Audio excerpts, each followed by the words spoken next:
سلام بیننده های عزیز، امیدوارم که جور و صحتمند باشید. شما را در یک ویدیوی دیگه خوش آمدید میگم.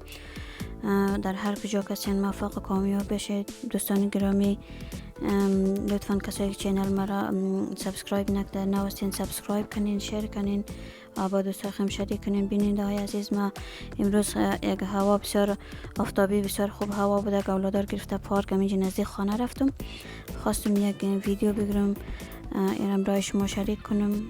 شما دیده میتونین. بعد از او کستم تخم مرغم برای شما شیر منم.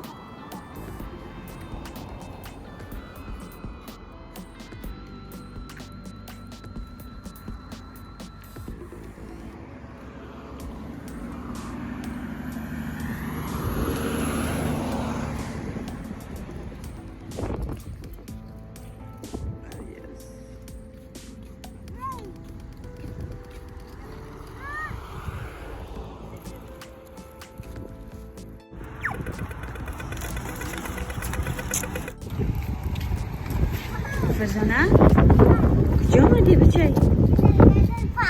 کیندرگاردن فرق آمده؟ بیا ایسون برو.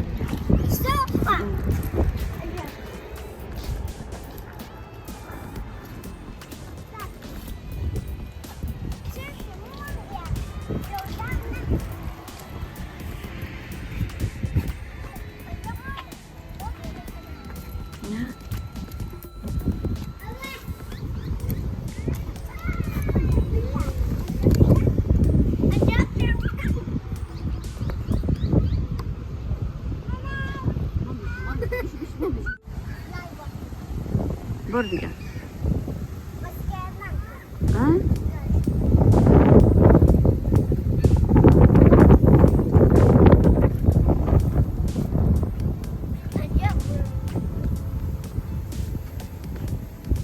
شما اینجا چیکار مونین؟ تو گودگل هستی؟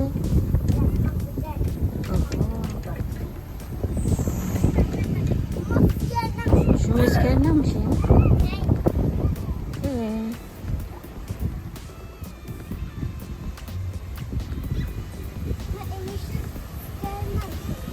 احتیاط تو باشی. آره بی‌کرفل باش.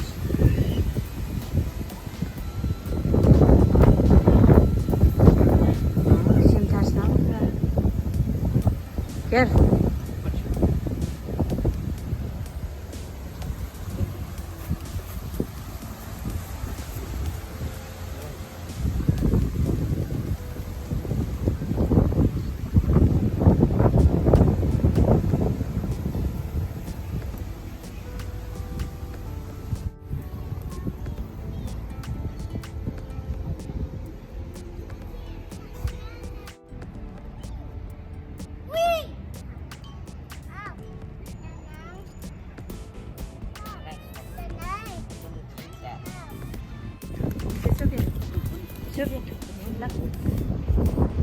برو برو مامان میدی.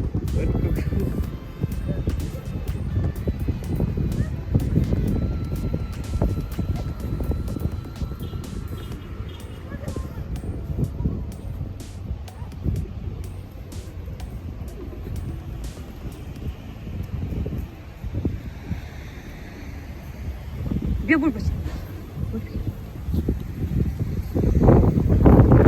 کارگم دیگه تمام شد، خانه آمدیم دیگه. شما میبینین ناله تخم مرغ قبلا هم ویدیوش بود در چینل ما، ایدم خواستم دوباره برای شما اپلود کنم. کسایی که ندیده باشد، بسیار یک صبحانه عالی است، بسیار خوشمزه است، آماده کنین. بسیار فایده هم داره برای صبحانه روزهای تعطیلی، بسیار خوب است. ایرم کسا امرای شما شریک کنم دوباره کسایی که ندیده باشد. ما اینجا کسا میبینین در ویدیو ما 9 دانه مشروم گرفتم، سماروق، 1 دانه اونین گرفتم، پیاز 3 دانه باینجان تازه گرفتم، امرای 1 دانه مرچ تازه و کم ذره گشنیز گرفتم، دیگه 9 دانه تخم مرغ گرفتم، دیگه نمکم طبق ضرورت. اینا رو هم کسا آماده منم، شما در ویدیو دیده میتونین.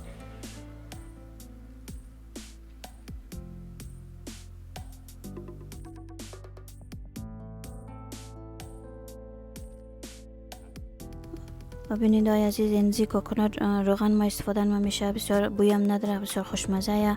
اگه خواستین شما هم استفاده کنین. اول که قدم اول ما پیاز را خورد مونیم، برای یک چند دقیقه سرخ مونیم. باز کسمی مشروم را که ما خورد کردم ریزه کردم، شما میبینین اینا را داخل از علاوه مونم. بازیر برای مدت 5 دقیقه ما سرخ مونم تا نرمش نه. باز بعد از 5 دقیقه باز با اینجان رو بالاش علاوه مونم.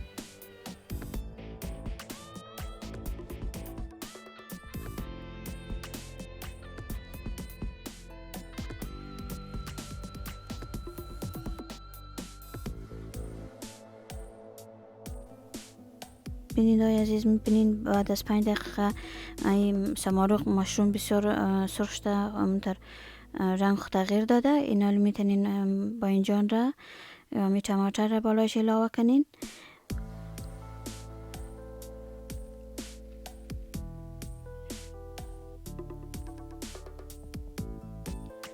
این رسیپی بسیار خوشمزه، اگه خوشم اومد حتما یک دفعه امتحان کنین.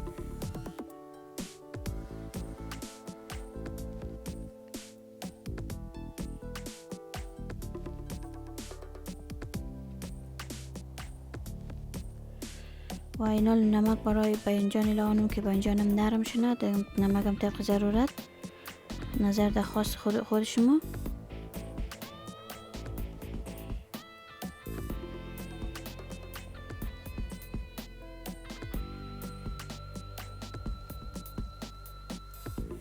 این برای 1-2 دقیقه بلین که پختش نرم شدن، باینجان نرم شدن، خوب مشرومم دوباره خوب نرم میشه.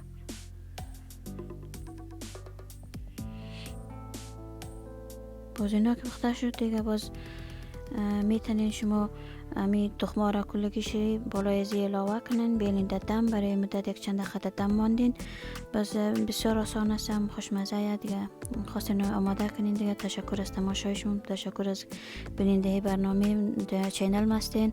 از تک تک شما تشکری منم، از کامنت های شما، از سپورت شما دیگه. وقتشم خوش، روزشم خوش. خدا حافظ، خدا نگهدار.